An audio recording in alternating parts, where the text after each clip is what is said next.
작년까지 AI 패권 전쟁의 주인공은 GPU였습니다. 그런데 지금 이 전쟁의 주인공은 GPU가 아니라 한국 메모리로 바뀌었습니다. 엔비디아 주가가 많이 올랐다는 건 다들 아시는데 삼성전자랑 SK하이닉스 주가도 엔비디아 못지않게 올랐다는 건 모르시는 분들이 많더라고요.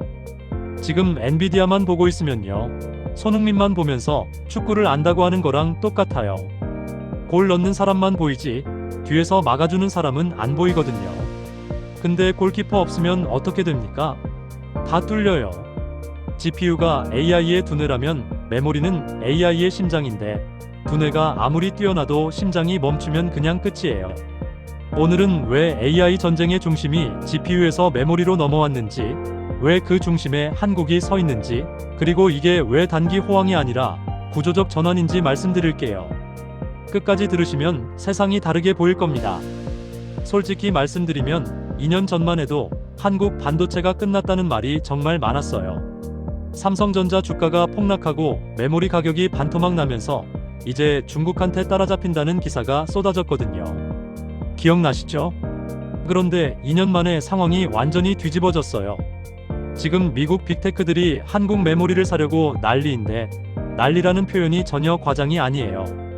실제로 벌어지고 있는 일들을 말씀드릴게요. 마이크로소프트 구매 담당 임원이 SK하이닉스 본사까지 직접 찾아와서 HBM 장기 공급 계약을 하려고 협상 테이블에 앉았는데 결국 협상이 결렬됐어요. 이유가 뭐였냐면 SK하이닉스 측에서 드릴 물량이 없다고 했거든요. 그랬더니 그 임원이 회의장을 박차고 나갔어요. 화가 났던 건데 생각해보면 화낼 상대가 없잖아요. 물건 자체가 없는데 어떻게 하겠습니까? 구글 상황은 더 심각해요. 구글이 TPU라는 자체 AI 칩을 만들고 있는데 거기 들어가는 HBM을 확보하지 못해서 큰 문제가 생겼거든요.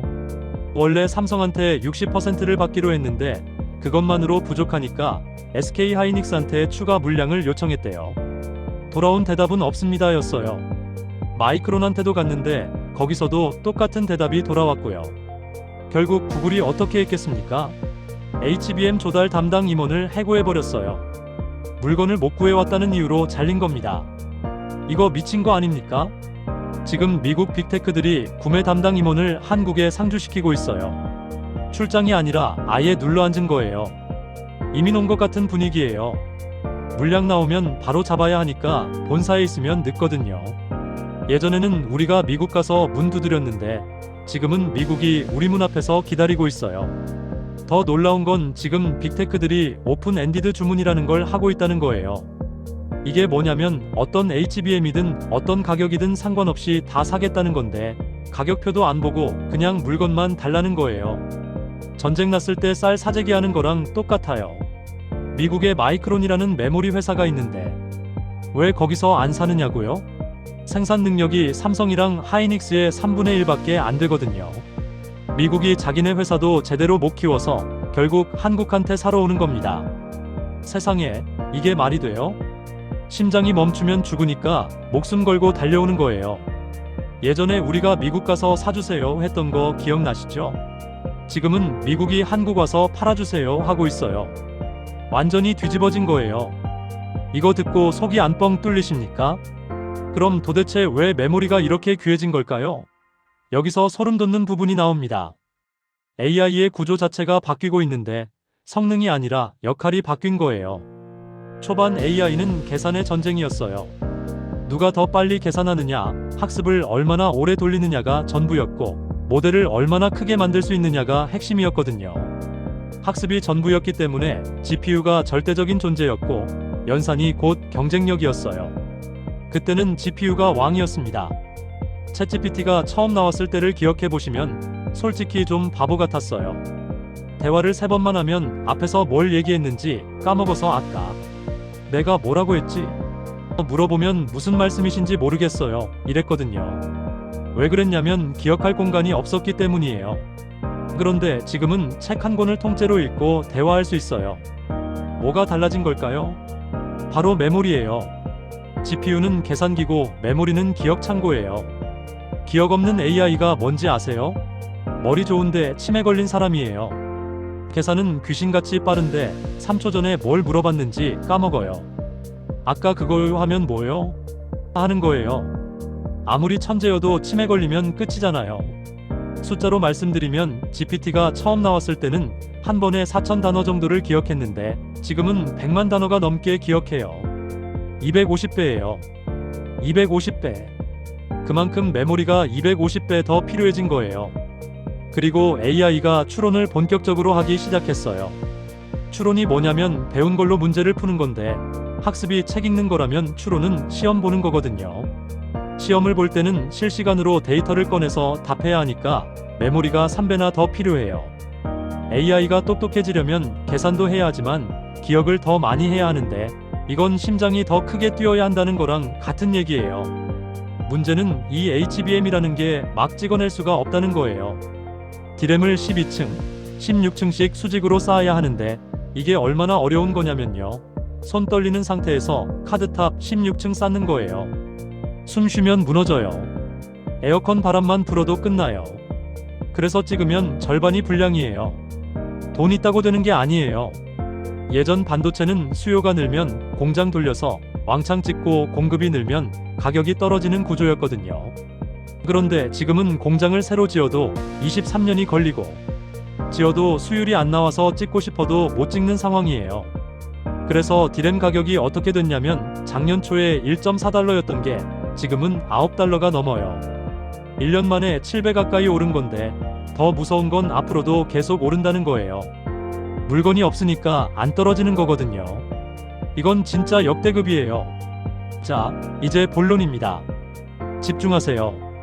1년 전으로 돌아가 볼게요. 2025년에 한미 정상회담이 있었는데 일명 깐부회동이라고 불렸어요. 트럼프 대통령이 한국을 깐부라고 불렀거든요. 오징어 게임 보셨으면 아시겠지만 깐부는 목숨 거는 파트너잖아요. 그때 분위기가 어땠냐면 솔직히 우리가 미국한테 부탁하러 간 거였어요. AI 시대에 뒤처지면 안 되니까 엔비디아 GPU 26만 장을 확보하러 간 건데 26만 장을 받아왔을 때 언론에서 미국이 GPU를 풀어줬다며 다행이라고 했거든요. 그때는 우리가 의리였어요. 그런데 지금은 상황이 완전히 뒤집어졌어요. 1년 전에는 한국 대표단이 미국에 가서 GPU 좀 달라고 했고 26만 장을 받아와서 감사하다고 했는데 지금은 미국 임원들이 한국까지 날아와서 메모리 좀 달라고 사정하고 있고 돌아오는 대답은 물량이 없다는 거예요. 1년 만에 을이 갑이 된 겁니다. 이거 미친 거 아닙니까? 숫자로 보여드릴게요. 전 세계 HBM의 80%가 한국 삼성전자와 SK하이닉스에서 나와요. 80%요. 이게 얼마나 미친 숫자냐면 석유로 치면 사우디, 러시아, 이란 다 합친 것보다 한국이 더 많이 쥐고 있는 거예요. 산유국들이 석유로 세계 쥐락펴락하잖아요. 지금 AI 시대에는 한국이 그 자리예요. HBM 시장 규모가 올해 65조 원이고 내년에는 70조 원을 넘는데 그 80%가 한국 거니까 50조 원 이상이 한국으로 들어온다는 얘기예요. 젠슨 황이라고 가죽 자켓 입고 다니는 엔비디아 CEO가 있는데 지금 세계에서 제일 잘 나가는 CEO 중 하나예요. 엔비디아 시가총액이 3천조가 넘으니까 삼성전자의 10배거든요. 그 사람이 작년 5월에 대만 컴퓨텍스에 갔는데 전 세계 IT 기업이 다 모이는 행사에서 뭘 했겠습니까? SK하이닉스 부스를 찾아가서 HBM사 제품 앞에 서서 사진도 찍고 제품에 친필 사인까지 남겼어요. 뭐라고 썼냐면 SK하이닉스를 사랑한다고요. 세계 1위 CEO가 한국 회사한테 러브레터 쓴 거예요. 예전 같으면 상상이나 했겠습니까? 우리가 엔비디아 찾아가서 GPU 좀 달라고 했지 엔비디아 CEO가 우리한테 사랑한다고 할 줄 누가 알았겠어요. 그래서 지금 와서 보면 그 26만 장이 다르게 보여요. 그때는 미국이 GPU를 줬으니 고맙다고 했는데 지금 생각해보면 그게 선물이 아니라 구애였던 거예요. 나 너한테 잘할 테니까 메모리 좀 안정적으로 달라는 얘기였던 거죠. 트럼프가 왜 깐부라고 했겠습니까? 외교적 수사가 아니라 이 파트너를 절대 놓치면 안 된다는 얘기였던 거예요. 한국 메모리가 없으면 미국도 AI를 못 만드니까요. 일본이 80년대에 반도체로 세계를 호령했어요. 미국이 일본한테 굽신거리던 시절이 있었거든요. 지금은요? HBM 만들 수 있는 일본 회사가 하나도 없어요. 40년 만에 왕좌가 바뀐 거예요. 그 자리에 지금 한국이 앉아 있어요. 중국은 CXMT라는 최대 디램 회사가 10년 넘게 천문학적인 돈을 쏟아붓고 있는데 중국 정부가 2015년에 반도체 자금률 70%를 달성하겠다고 큰소리쳤거든요. 10년 지났어요. 지금 얼마인 줄 아세요? 20%도 안 돼요. 수백조 쏟아부었는데 오히려 격차가 벌어졌어요. 허세만 잔뜩 떨다가 쪽박 찬 거예요. 돈으로 다 되는 줄 알았는데 안 되는 게 있더라고요. 그걸 중국이 직접 증명해줬어요. 중국이 쫓아오긴 오는데 HBM에서 역전하려면 최소 23년은 더 걸려요. 우리가 서 있으면 따라오겠지만 우리가 달리면 못 따라와요. 달리면 됩니다. 정리하면 예전에는 한국이 미국 눈치를 보면서 반도체를 납품했고 사달라고 부탁하러 갔어요. 그런데 지금은 미국이 한국 눈치를 보면서 메모리 공급을 받으려고 하고 있고 팔아달라고 찾아오고 있어요. 판이 완전히 뒤집어진 거예요. AI 인프라는 한국 위에 세워지고 있고 미국이 AI를 하려면 한국을 거쳐야 해요. 반도체 역사상 이런 역전을 본 적 있으세요? 통쾌하지 않습니까? 정리하자면요. GPU 전쟁은 일막이 끝났고 이제 진짜 전쟁은 메모리예요. 그리고 그 메모리의 80%가 한국 삼성전자와 SK하이닉스에서 나오고 있어요. 엔비디아가 AI의 얼굴이면 한국 메모리는 심장이에요. 얼굴이 아무리 잘생겨봐야 심장 없으면 시체예요. 그 심장을 만드는 나라가 한국입니다. 이게 단기 호황이냐고요? 아니에요. 구조적 전환이에요. AI가 똑똑해질수록 메모리 사용량은 기하급수적으로 늘어나는데 앞으로 AI가 기억해야 할 게 10배, 100배 늘어나요.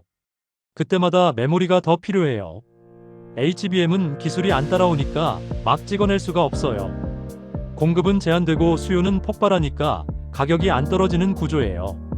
증권가에서는 최소 2027년까지 공급자 우위가 지속된다고 보고 있는데 메모리 슈퍼사이클이 온 거예요. 그것도 예전과 다른 가격이 안 떨어지는 사이클이요.